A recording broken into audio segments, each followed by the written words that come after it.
파킨슨병에서 지금 현재 사용하고 있는 이 약물 치료들과 여러분들 항상 많이 궁금해하시죠? 파킨슨병에서 최근에 연구되고 있는 신약들에 대해서 제가 총정리해 드리도록 하겠습니다. 제가 본격적으로 강의 시작하기 전에요. 이 중에서 나는 파킨슨병이 뭔지 하나도 모른다. 그런 분들이 있다 하시면은 저희 분당차병원 유튜브 들어가셔서 요 강의 딱 들으시면은 아주 잘 이해가 되실 겁니다. 나 이거 유튜브 봤는데도 아직 기억이 가물가물하다 하시는 그런 분들을 위해서 제가 아주 간단하게만 한번 설명을 해드리면, 이 파킨슨병이란 중뇌 흑질에 도파민을 생산하는 세포가 줄어들어서 생기는 병인데, 이 도파민 세포가 이 수십 년 전부터 이 서서히 줄어들어서 이 60% 이상의 세포가 줄어들게 되면 그때부터 느려지고 굳어지고 떨리고 걸음이 어려워지는 파킨슨병의 운동 증상이 발생하게 되는 것이죠. 그리고 요 시점쯤 해서 우리가 파킨슨병으로 진단받게 됩니다.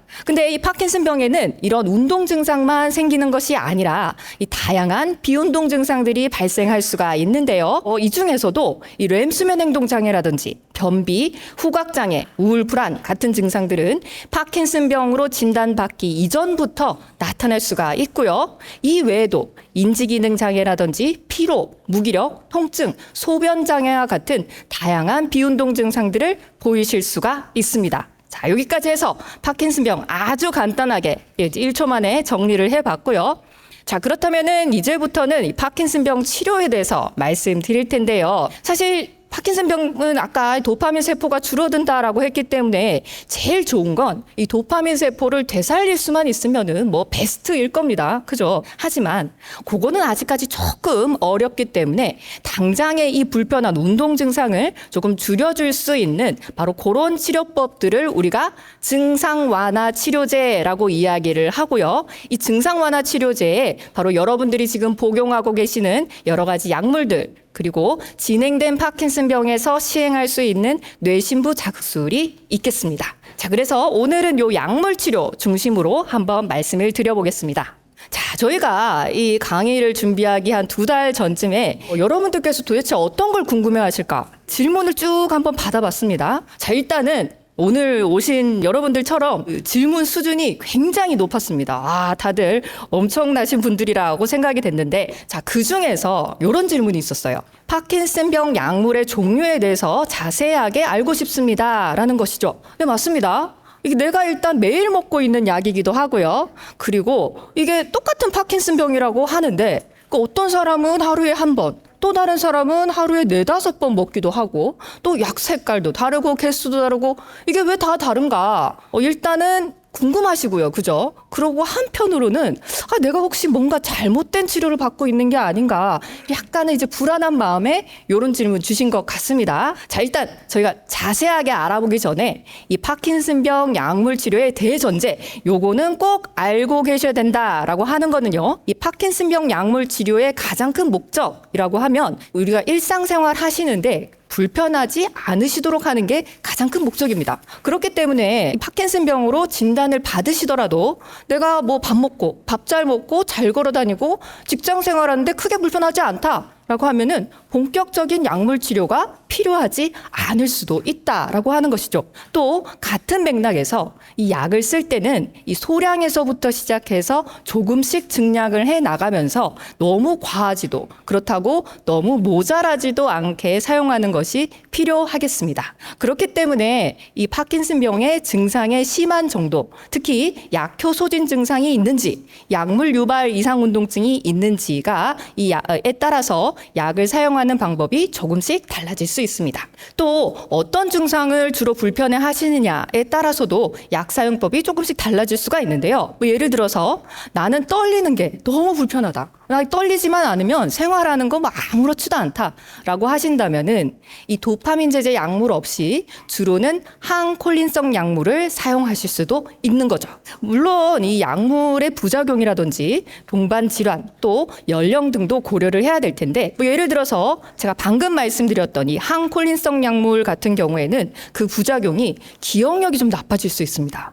그렇기 때문에 이 고령이시라던가 또는 원래 기억력 장애가 있으신 분들 같은 경우에는 약을 사용하시기 전에 상당히 주의를 하셔야겠죠. 그 외에도 예상되는 장기 합병 증상들도 전부 고려를 하는 것이 중요하겠습니다. 보시는 것처럼 이렇게 파킨슨병 약물 치료를 할 때는 이렇게나 많은 것들을 다 고려를 해줘야 되기 때문에 이 질문하셨던 것처럼 뭐 파킨슨병 1단계, 2단계, 3단계, 4단계 해서 약 치료하는 게 딱 정해져 있는 게 아니라 한 가지로 정해져 있는 게 아니라 이 환자분들 한 분 한 분의 특성을 잘 고려해서 내 몸에 딱 맞는 이 맞춤 정장과 같은 그런 약물 치료가 필요하다라고 하는 것이죠. 자, 이제 왜 같은 파킨슨병이라 그러는데 앞집 사람, 옆집 사람 약 쓰는 거 조금씩 다 다른지 이해가 좀 되셨나요? 예, 감사합니다. 계속 이렇게 리액션 좀 해주십시오, 오늘. 자, 그렇다면은 본격적으로 이 파킨슨병 약물 종류에 대해서 한번 자세하게 알아보도록 하겠습니다.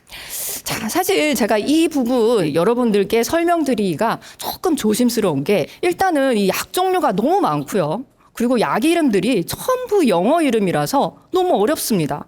그래서 이게 설명을 하면 할수록 머리만 아프고 나중에는 진짜 아이고 알기 싫어요 하실 수도 있는데요. 그래도 일단 이 질문을 주신 거기 때문에 제가 최대한 간단하게 중요한 부분만 딱 짚어서 말씀을 드려보도록 하겠습니다. 자, 아까 제가 파킨슨병은 도파민 생산하는 세포가 줄어든다라고 했기 때문에 어떻게 보면 이 도파민의 역할을 할 수 있는 어떤 물질들을 채워주는 것이 바로 파킨슨 약물이 될 텐데요. 이 크게는 도파민 제제 약물이 있고 또 그렇지 않은 약물로 나눌 수가 있습니다. 그래서 먼저 도파민 제제 약물부터 한번 보시면은요. 이 도파민 제제 약물에는 레보도파와 도파민 효연제로 나눌 수가 있는데요. 먼저 이 레보도파 같은 경우에는 이 약은 몸 안에 들어가서 이렇게 저렇게 막 분해가 되면은 도파민으로 짠 하고 변하는 그냥 도파민이라고 생각하시면 돼요. 근데 이 레보도파가 머리까지 가기 전에 다 분해가 돼서 없어져 버리면 안 되겠죠. 그렇기 때문에 머리까지 잘 살아서 가라고 이 보호하는 물질들을 이렇게 붙여주게 되는데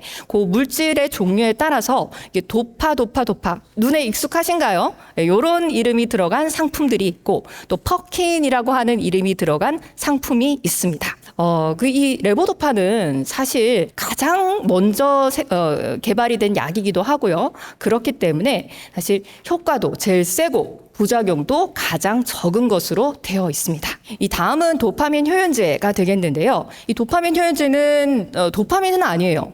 근데 뭔가 도파민이랑 비슷하게 생겼기 때문에 머리 안에 들어가면은 도파민이다라고 해서 뭔가 도파민과 유사한 작용을 하는 그런 약물이 되겠습니다. 그래서 상품으로는 리킵이라는 이름이 들어간 상품이 있고요. 팩스 이런 이름이 들어간 상품이 있습니다. 이것도 좀 익숙하신 분들이 있으시죠, 그죠? 네, 이런 약들이 있고. 사실 이 도파민 효연제는 도파민 자체는 아니라고 말씀드렸어요. 그렇기 때문에 사실 레보도파에 비해서는 약효가 다소 약하다라는 이야기가 있긴 하지만 우울증이라든지 통증에는 조금 더 효과가 좋은 것으로 알려져 있습니다. 자, 이런 도파민 제제 약물들 보시는 것처럼 이 작용도 있지만 이 부작용도 상당히 있는데요. 이미 경험하셨던 분들도 계시죠? 그죠?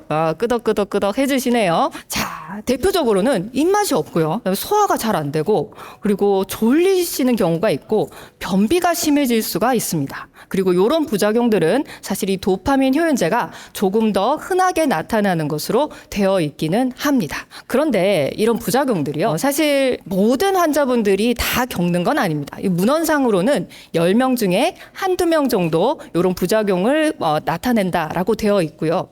또 이런 단기 부작용들 같은 경우에는 약 끊으면 다 좋아집니다. 그렇기 때문에 우리가 구더기가 무서워서 장을 못 담그는 그런 안타까운 일이 있으면 안 되겠다라고 하는 것이죠. 사실 이런 단기 부작용들보다 조금 우리가 신경을 써야 되는 것은 약물 유발 이상 운동증이라든지 충동 조절 장애와 같은 장기 합병 증상이 될 텐데요.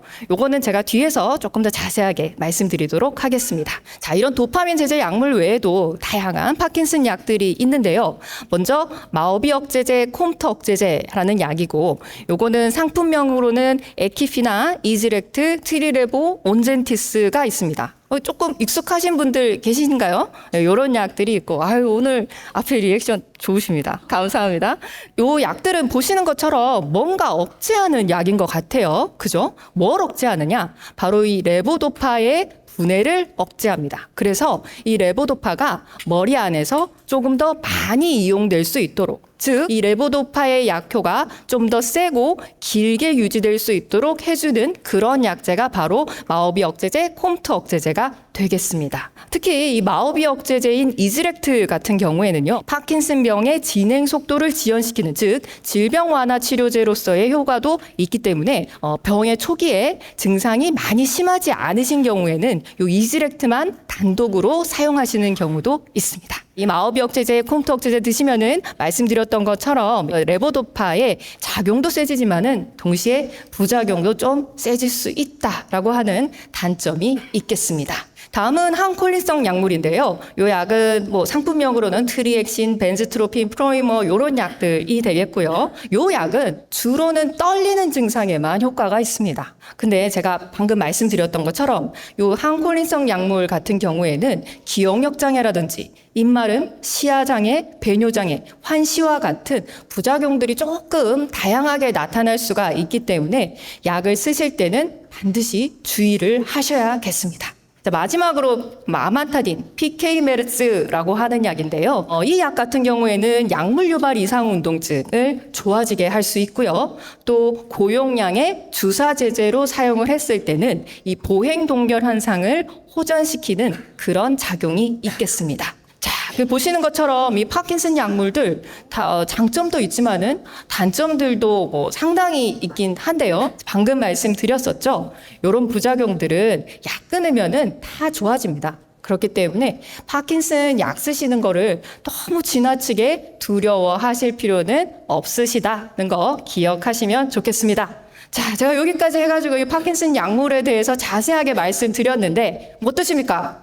머리가 아주 막 어질어질 하시죠? 그죠? 야, 고등학교 졸업한 이후로 이렇게 공부해 본 적 처음이에요. 그죠? 내가 정말 괜한 질문을 했구나. 막 이런 생각이 드실 수도 있을 것 같은데. 자, 그렇기 때문에 저희 다음 질문으로 빨리 한번 넘어가 보도록 하겠습니다. 다음으로 환자분들께서 궁금해 하시는 게 이 약을 복용하게 되면 이 총량이 있어서 최대한 늦게 복용을 하라고 하는데 이게 맞는 이야기인가요? 또 이 비슷한 질문이 있습니다. 약을 오래 먹으면 약을 좀 더 많이 먹게 되는 것 같은데 혹시 이거 약에 내성 생기는 거 아닌가요? 하는 질문이에요. 궁금하셨죠? 그죠? 사실 이거는 완전히 틀린 이야기입니다. 완전히 잘못된 이야기라는 거 일단 이야기를 드리고 싶고요. 근데 우리나라 분들 그렇습니다. 양약이 몸에 해롭다 막 이러시면서 가뜩이나 약 드시는 거 굉장히 싫어하시는데 누가 이렇게 슥 지나가면서 이런 이야기 하고 가면 어떠십니까?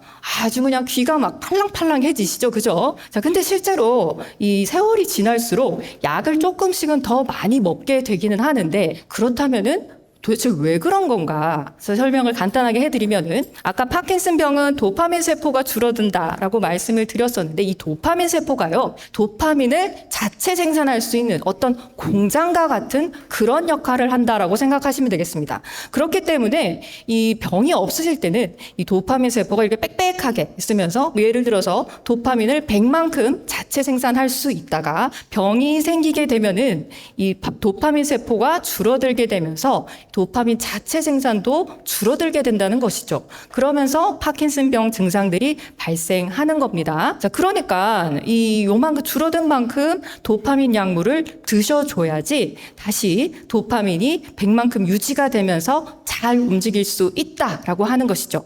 그래서 요 병의 초기에는 하루에 약을 조금만 드시더라도 하루 종일 약효가 잘 유지가 됩니다. 자, 그런데 이 시간이 조금 더 흘러서 이 도파민 세포가 조금 더 줄어들게 되면은 그에 따라서 도파민 자체 생산량도 줄어들기 때문에 이전처럼 그대로 약물을 드시게 될 경우에는 도파민이 덜 생산된다라고 하는 거죠. 그렇기 때문에 어떤 증상이 일어나느냐? 일단 약발이 약해져요. 약효가 약해지면서 약효가 지속되는 시간이 짧아지고 약발 받는 데까지 걸리는 시간도 지연이 되는, 우리가 요거를 조금 어려운 말로 운동 동요 현상이라고 이야기를 하는데요. 그런 증상을 겪게 되시는 거죠. 자, 그러니까 어떻게 해야 돼요? 다시 이 약을 조금 더 많이 드셔주셔야지 도파민이 다시 이전처럼 100만큼 생산이 되면서 잘 움직이실 수가 있는 것이죠. 자, 이렇기 때문에 이 시간이 지나게 되면, 세월이 지나게 되면은 약 용량과 횟수가 증가하는 것이지 절대로 이 약 자체에 뭐 어떤 내성 같은 게 생기고 이런 거는 아니다 하는 것이죠. 파킨슨병 약 자체는 아무런 잘못이 없습니다. 자, 근데 사실 여러분들께서 뭐 약을 늦게 먹어야 된다 막 이렇게 걱정하시는 거는 아마도 이 약물 유발 이상 운동증 때문이실 것 같아요. 그죠? 약물 유발 이상 운동증 간단하게만 설명드리면 이 진행된 파킨슨병에서 약의 농도가 올라갈 경우에 오히려 운동이 과다해지면서 몸을 막 흔드시거나 이렇게 꼬는 그런 증상을 저희가 약물 유발 이상 운동증이라고 이야기를 하는데요. 사실 이때 이 약도요, 모든 파킨슨병 약을 이야기하는 건 아닙니다. 정확하게는 바로 레보도파 제제. 아까 기억나십니까? 도파민 제제 중에 레보도파, 도파민 효연제 이렇게 말씀드렸는데 그 중에 이 레보도파 제제를 의미합니다. 사실 이것도 한 10년 전쯤에요. 완전히 잘못된 틀린 이야기라고 다 결론이 나기는 했어요. 자, 어떤 일이 있었느냐. 10년 전에 외국에서 연구를 했다는 거죠. 자, 이탈리아 같은 곳은 병원 가기가 우리나라처럼 병원 가기가 쉽기 때문에 파킨슨병 진단도 빠르고 그래서 레보도파 처방도 더 빠른데 반면에 이 아프리카 같은 곳은 병원 가기가 좀 어렵기 때문에 파킨슨병 진단도 느려지고 그 레보도파 처방도 본의 아니게 지연이 된다라고 하는 것입니다. 자, 그렇다면 이 이탈리아에 사는 파킨슨병 환자분들께서 이 레보도파 처방을 일찍 받으신 분들께서 약물 유발 이상 운동증이 더 일찍 생길 것인가 비교를 해봤죠. 자, 해봤는데 보니까 실제로 이탈리아에 있는 환자분들께서 한 3년 정도 레보도파를 더 빨리 시작을 하시긴 해요. 근데 이 약물 유발 이상 운동증은 비슷한 시기에 생기더라 하는 것이죠. 이게 아무런 차이가 없었다 하는 겁니다. 자, 즉 이 레보도파를 늦게 시작하신다고 해서 약물 유발 이상 운동증이 늦게 생기는 거 아니다 하는 겁니다. 그래서 오히려 약을 늦게 시작하신 분들께서 삶의 질만 나빠지더라 하는 연구 결과도 있습니다. 실제로 그래요. 어디서 이렇게 잘못된 이야기를 아주 옛날에 막 듣고 오신 분들, 정말 너무 불편해 죽겠는데도 약도 안 드시고 참고 계신 분들 계십니다. 자, 그렇게 되면 어떻게 돼요? 일단 스태미너 하나도 없죠. 사는 거 재미 있습니까? 없어요. 거기 운동도 제대로 못 합니다. 그죠? 그 오히려 넘어지고 다치고 하셔가지고 엄청나게 손해만 보시고 오시는 경우가 생긴다는 거죠. 제발 그러시지 마시라. 그러실 필요 전혀 없으시다 하는 거고요. 실제로 이 약물 유발 이상 운동증의 위험 인자는 약을 뭐 일찍 쓰고 늦게 쓰고 이게 중요한 게 아니라 긴 유병 기간. 한마디로 시간이 지나면은 자연스럽게 생기는 현상입니다. 그런 게 있고 여성분들이라든지 특정 유전 변이가 있으신 경우에 잘 생기는 것으로 되어 있고 또 마르신 분들, 특히 근육량이 적으신 분들한테 잘 생기고요. 또 약물의 총 용량이 높을 때도 잘 생기는 것으로 되어 있습니다. 자, 근데 이 앞에 이 세 가지는 저희가 뭐 사람 힘으로 어떻게 할 수가 없어요. 그죠? 이미 타고난 거기 때문에 어떻게 할 수가 없는데 단 우리가 살 빠지지 않게 특히 근육량 안 빠지게 요즘에 제일 무서운 게 뭡니까? 근손실이죠. 그죠? 근육량 안 빠지게 잘 유지하시면서 약은 너무 지나치지 않게 적정하게만 드신다면은 이 약물 유발 이상 운동증을 예방하실 수가 있겠습니다. 자, 제가 여기까지 너무 현실적인 이야기만 해가지고 다들 막 너무 지치시죠? 그죠? 재미도 한 개도 없고. 재밌으세요? 아, 진짜요? 아, 감사합니다. 재미 없으신 걸로 할게요. 제가 다음으로 넘어가야 되기 때문에. 자, 재미가 조금 없으실 수 있어서 지금부터는 조금 미래지향적인 이야기 한번 해보도록 하겠습니다. 바로 신약에 대한 이야기인데요. 이 환자분들께서 이 신약이라고 하실 때는 아마 이 완치 개념의 치료제인 질병 완화 치료제를 이야기하실 겁니다. 파킨슨병이 도파민 세포가 줄어드는 병이기 때문에 병을 완치를 시키려면은 도파민 세포를 머리 안에 심어주거나 또는 도파민 세포가 더 이상 줄어들지 않게 잘 유지를 하면은 병이 좋아지겠죠. 완치가 될 겁니다. 자, 요런 거를 질병 완화 치료제라고 이야기를 하는데 자, 그러면 먼저 심는 것부터 한번 보도록 하겠습니다. 바로 줄기세포 치료가 되겠죠. 사실 이 줄기세포 치료가 어떻게 보면은 가장 근본적이고 확실한 치료 방법이기는 합니다. 우리 머리카락 빠지면은 모발 이식하잖아요. 그런 것처럼 머리 안에 도파민 세포를 심어주는 그런 치료가 되겠는데, 실제로 저희 병원에서도 3년 전에 태아 유래의 도파민 세포를 환자 머리에 이식을 해서 파킨슨 증상을 호전시켰다라는 연구 결과를 발표한 적이 있고요. 또 최근에도 배아에서 유래한 도파민 세포를 환자 머리에 이식함으로써 긍정적인 효과를 얻었다라는 연구를 발표한 적이 있습니다. 지금 현재도 이 세계적으로 조금 더 나은 뛰어난 성능의 도파민 세포를 만들기 위해서 정말 많은 10가지 이상의 연구들이 계속 진행되고 있고, 아직까지는 계속 희망적인 결과들이, 긍정적인 결과들이 나오고 있는 상태입니다. 자, 하지만 아직은 조금 더 많은 환자들에서 또 그 효과에 대해서는 좀 장기적인 추적 관찰이 필요한 상태입니다.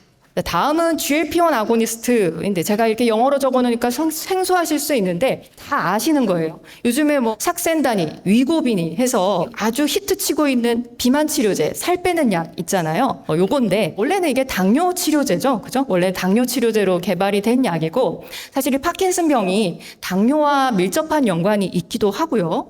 또 동물 실험이라든지 역학조사에서 GLP-1 아고니스트가 파킨슨병의 진행을 막을 수 있을 것으로 예상이 되었습니다. 자, 그래서 릭시세나타이드라고 하는 GLP-1 아고니스트를 파킨슨 환자에게 1년간 투여를 했더니 실제로 효과가 있었어요. 특히 60세 미만의 젊으신 분들한테 효과가 훨씬 더 좋더라라고 하는 이상 연구 결과가 발표가 됐었죠. 작년에요. 근데 최근에 엑세나타이드라고 하는 또 다른 GLP-1 아고니스트를 이용을 해서 이번에는 2년 동안 조금 더 많은 파킨슨병 환자분들에게 주사 치료를 했었는데 정말 안타깝게도 이 효과가 크게 없었습니다. 그럼에도 불구하고 이 GLP-1 아고니스트는 굉장히 기대가 많이 되는 그런 치료제이고, 그래서 대규모 후속 연구가 현재 진행 중에 있습니다. 다음은 프라시네즈맙이라고 하는 면역항체 치료제인데요.